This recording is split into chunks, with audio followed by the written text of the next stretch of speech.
Hey everybody, Brittany here, and welcome to a new video. Today we're going to be covering another one of my tournament games, and this is in my second ever tournament. So I am playing Atheray here, and well, he gives me a beating in this game. And he gives me a beating in another game in the future, which we'll get to down the line. But this was an interesting one because, well, it is the Ruy Lopez, and we get different things that happen. So let's just get into the game. How about that? So we have e4 from me, e5 from my opponent, knight to f3, knight to c6, and bishop now to b5. So this is just a Ruy Lopez. This is what I have played. This is what I still play, which is like 5 years later. It's just such a good opening, right? The whole point of bishop to b5 is, even though we are developing a piece, which is good, there's one principle that we think of when we think of opening principles, which is control the center. And this move doesn't look like it controls the center, but it technically does.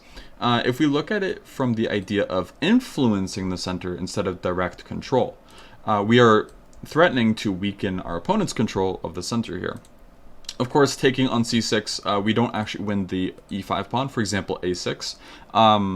A better move, for example, is just like bishop to a4. And the reason why, of course, bishop takes c6 is a move. It's called the exchange, Ruy Lopez. But the whole principle is that you want to take because you win the e5 pawn. Here you don't. And there's actually a tactic here, so try to find it. Hopefully you've had a little bit of time to look. So queen to d4 attacks the knight and attacks the pawn on e4. And unfortunately, losing the pawn here is a big deal. For example, after knight f3, you got to protect the knight.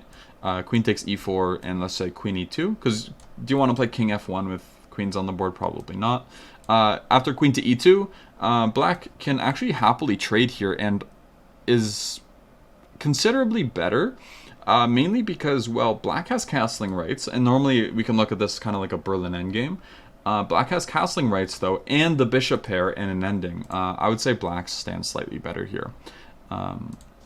Okay, so after bishop b5, my opponent played d6, which is a good move. It just solidifies e5, so it avoids any future taking on c6. So after d6 here, I castled. So normally when you see d6 in these Ruy Lopez structures, you want to play d4. And the reason why is because you're trying to open the center from a move that kind of prevents your opponent's development here. So d6 usually, again, almost always reply with d4. Don't be too specific, or don't be too like one-sided, I guess, with rules like that. For example, there could be reasons why d6 is played and it prevents d4. There could be reasons, I can't think of any, but don't be too, like, you know, on one side of that rule, I guess. Anyways, so that's not too important. But again, d6, d4 might have been a bit better, but castles is actually just as good. So now we have knight f6. I played d3. Another option is also rook e1. I think both moves are perfectly fine. I settled with d3. Now we see a6, bishop a4, b5, and bishop to b3. And now bishop to g4. And bishop g4 is a really good move. It just threatens, hey, maybe I want to take, maybe I want to play knight to d4 here. And knight d4 is something that black would really like to play because, well, then they can capture my bishop or they can ruin my pawns. I wouldn't have enough time to deal with both. Here, I played a not good move. Here I should play c3. C3 does a lot of things. It prepares a future d4. Of course, with the bishop on g4, we don't want to play it yet because, for example, if they just give us a free move, bishop e7, that's not a free move, but let's just say they play bishop e7. d4 would not be good because after, well, captures, first off, e4 could be hanging, but we don't even have to look at it like that because e4, there's always, knight takes on e4. We could always play bishop d5, which attacks both undefended pieces, which is an idea. Instead, what they can do is takes, and then just take on f3 here. And unfortunately, if we want to keep our d4 pawn, we have to take with the pawn, and this is not desirable. So that's just one idea of this bishop g4 move, and why you usually play h3 early on in the Ruy Lopez is to prevent these ideas. So, okay, bishop g4, I played knight bd2, which allows knight d4, and they now can go for our bishop pair here. And then in a fluid pawn structure is what I'd say. A fluid pawn structure is when there's a lot of pawns still on the board, but there's a lot of breaks possible, where it's not It's closed, but it's not going to potentially just stay closed. Like a King's Indian is just closed, but for something like this, it's fluid. That's what I like to call it. So I played c3, just one move too late. Again, instead of knight bd2, if I just played c3 here, this prevents knight d4. And if knight a5, I can always just... Oh, sorry, if knight a5, I can always just play bishop c2, which just kind of saves things, to, at least with the bishop pair. Because this bishop on b3, this light square bishop is usually better than the knight on c6, in pretty much every line in these Ruy Lopez positions. Going back to knight bd2, after knight d4 and c3, my opponent took on b3, which I think is the right call. So I took with the knight, and I think maybe I should have just taken with the pawn instead. The reason why I say this is because, well, now it at least develops a piece, and maybe this could be used for something. We can see some, like, b4, knight b3, maybe it's something, it's probably not, but we got to do what we can with the cards we're dealt with, right? So knight takes b3 doesn't really do anything productive, because one of the biggest maneuvers for this knight is actually moving to, after d2, going to f1 and g3. But after knight takes b3, where's its next path? I mean, knight a5, what's it doing there? It's not doing anything. So we want the knight on g3 on the king side, where it actually fights for its fair share of not only the center, but other plans too, which is a king side attack in the future. So after knight takes b3, my opponent played h6, which just prevents bishop to g5 here, which is understandable if you're going for d5. I don't think it's completely necessary. I think a move like bishop to e7 is actually just as, if not better, just as good, if not better. And the reason I say that is because after bishop to e7, what does white do actively, right? Do they go rook e1 with this idea, wasting that move? Or do they play this bishop g5 that black was so worried about? But after bishop g5, h6 looks pretty comfortable. And for example, bishop h4 is not really one of those moves you want to make, because actually I think something like g5 could be really, really serious, with some potential h5 threats here, with h4 coming. And this looks actually extremely scary. And although black didn't castle, they don't really need to, do they? Like, they can play queen d7. They might even be able to castle long. But they're just coming after our king. The bishop is undefended, and if you want to play something like h3 to get the square for the bishop, I'm not sure if that's necessarily something we love. Maybe it is, but just from instinct, this looks like white's on the back foot, at least practically. So let's get back into the game. So h6 is played. This isn't a bad move. I just wanted to say kind of like what my preferences were of the position of just developing pieces, right? So rook e1. Now we see c5 and d4.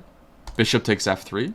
Queen takes f3. And again, that's kind of the purpose, right? Whenever the bishop's on g4, the whole point is to take eventually, g4, is to take on f3 whenever d4 is played, to weaken the control over the d4 square. But here, of course, we're actually okay. So c4, I played d takes e5 first, so if they take on b3, I can just take on f6 and damage the structure. This would be very good for us. So I'm kind of proud of this move, actually. It's kind of cute. But after d takes e5, I just got to bring my knight back. And it does have some pastures it can go to. This position isn't as bad as it once was. For example, knight to f1, bishop to e3, knight g3, not to f4, that would be really bad. But we can see it going to f5 here, and it looks pretty reasonable, actually. For example, if the queen moves somewhere, we always have knight takes h6 threats after castling. Way down the line, not important. So let's not get ahead of ourselves. So queen b6 is played. Now queen e2. I think queen e2 is kind of a waste of time. I think the move knight f1 is better. And the reason why is because they want to play bishop c5. And with bishop c5, now we can just play the simple move bishop to e3. And after bishop to e3, we just completely neutralize any activity they had on this diagonal. For example, if takes, and like castles or something, I would almost prefer white after a move like knight f5. But it's just a position, right? I don't think white has anything to be upset about here. So queen b6, queen to e2 instead, which I don't know exactly why I would play this. I think the idea is I wanted the f3 square for my knight, even though I do believe it actually belongs more on g3 than it does on f3. But that's okay. Okay, so anyways, after queen to e2 here, bishop c5 is played. h3 to prevent knight g4 because I was really scared of it. Castles, knight to f3 now, and they took on e4. So, try to assess this position, right? Knight takes e4 is a very interesting move, and I played what is definitely an incorrect move here, and then I'm let back in the game, and then I play another incorrect move. So, just try to think a little bit. So hopefully I had enough time to pause. We should just go ahead and take this knight, and we shouldn't actually be too upset about it, because after bishop takes f2, let's just say king h2, and takes, for example, queen takes or knight takes. Let's just say knight takes to keep the f5 square under control. This position's actually not so bad for us, even though we're down 1 point of material because they were able to get 2 pawns instead of just 1 for the 2 pieces versus the rook. These 2 pieces, they coordinate quite well together with moves like bishop to e3, knight to f3. We could see the e5 pawn potentially hanging, but also their king is extremely weak, right? The king is just completely open, so maybe something like a4 just to develop our last piece into the game with, you know, a takes b5. So instead of playing queen takes e4, which is definitely the best try for an advantage. Actually, it's just an advantage, just a clear one with the 2 pieces versus the rook. I ended up playing the move bishop to e3, which technically does not lose a pawn, but I had to find some stuff that I didn't find. For example, the move f6 was played, and now it looks like, wait, now we're just down a pawn. But there is actually a trick in the position. White to move and gain back their pawn. So the move after f6 is actually knight takes on e5. The reason why this works is because, well, now we're threatening queen g4 check with queen takes e4, picking up the knight on e4 here. So it's a desperado sacrifice in order to open up the diagonal to g4, which is a difficult move to find for a player of my strength at the time. So I ended up taking on c5 instead, and now things start going downhill quite badly because now they're just kind of up a pawn, and this is pretty rough. Knight takes c5. I play knight h4, knight to d3. Look at that beautiful knight that just can't really be moved, unfortunately. My only chance is to make some threats against their king, but there's just not enough activity or time to do so. Rook e to d1. Rook to d7, they're just going to double up on the d file here. Rook to d2, king to c7, rook a to d1, rook h to d8, knight to f3, even though, you know, it's tempting to want to go like queen g4 or something like this, which would have been kind of nice to allow, but I ended up not doing that, of course. So knight to f3 here, king to c8, g3, queen to e6, king to g2, h5, knight to e1. And I'm not sure why I did this with knight to e1. I think this just helps black in order to just like kind of trade pieces off. So before we move on, there is something important to think about whenever we're down or up material. Whenever we are up material, we want to trade pieces but not pawns. But when we're down material, which I am in this case, I want to trade pawns off but not pieces. The reason why is because, well, when you trade off pawns, there's kind of 2 reasons. The first reason is because when you trade off pawns, it's harder to promote pawns in the ending. So if we were to trade down and there's just king and pawn versus king, there's a higher chance of it being drawn instead of like a 2 versus 1 or a 3 versus 2 king pawn ending, which is more likely to just be lost, as there's a lot less cases as to where that's okay. Also, it just opens up more lines, and it creates problems for both sides. So the game gets a little bit more shaky, and again, there's more chances to not only draw, but maybe even win the game when there's more lines opened up. So, of course, knight e1 is just not really the right approach. Just try to maybe play a4, something like this. Just play other things instead of knight to e1. Anyways, after knight to e1, knight takes e1, queen takes e1, takes on d2, takes on d2, takes on d2, takes on d2, and queen d7. I should really keep queens on, even though it's really tricky at this point. I ended up just trading queens for some reason. I thought, oh, I've been studying endgames recently, maybe I can hold this. It's just a pawn down ending. This is completely lost at this point. So I'll show the rest of the game for completionism, or to be a completionist. I'm going to say that from now on. That sounds a lot better. But after queen takes d7, this is just a routine win. And let's look at how my opponent does so. King takes d7, king f3, f5, which is a good prophylaxis move. Now we can't really get into their position, as we can see. All of these squares are covered, and there's just no way to make progress now. So I played g4 to try to, break through and maybe make some progress. King to e6 though. So now they're just trying to improve their king. I ended up playing king e3, f4 check, king to e4, king to d6. Now it allows king to f5, but it doesn't matter, does it? Because after king to d5, I'm in this weird semi-zugzwang situation after f3, a5. If I play a3, for example here, they can play moves like h4, or they can play also a4, and eventually I'm going to have to move my king, and when I do move my king, then they can play this e4 break, which they actually do in the game after king to g6. E4, f takes e4, king takes e4, after king takes h5, f3. And this is over now, as we can clearly see, because that pawn's just running through. King g5, f2, h4, f1 equals queen, h5, queen f4 check, king g6, queen takes g4 check, king f7. And after queen takes h5, I decided to resign, because this is a good time to resign the game when our opponent is up a queen, a pawn, and all the pawns on the queen side will inevitably either be picked up, or they'll just go for mate if they're trying to be accurate here. So we learned some interesting things from this game.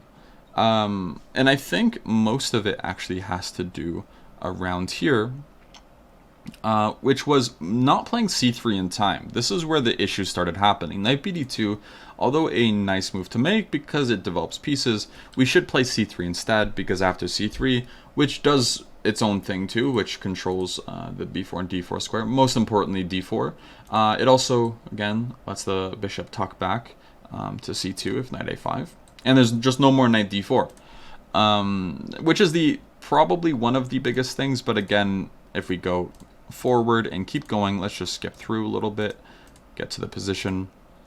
This queen to e2 felt a little out of place, but also most importantly, after knight takes e4, we just go into the two pieces versus the rook. Even though we're down 1 point of material here, this is still good for us after king to h2, bishop takes, and then for example knight takes, again to keep control over the f5 square here. This is an excellent position, and it's one that most people would want to play as white once they have a better understanding of why the two pieces are generally better than the rook here. So anyways, thank you guys for watching. I'm going to let the tournament stats roll at the end of this video, even though there is one more game to go. But thank you for watching, and I will see you guys next time with the final game of this tournament. Have a good one. Bye-bye.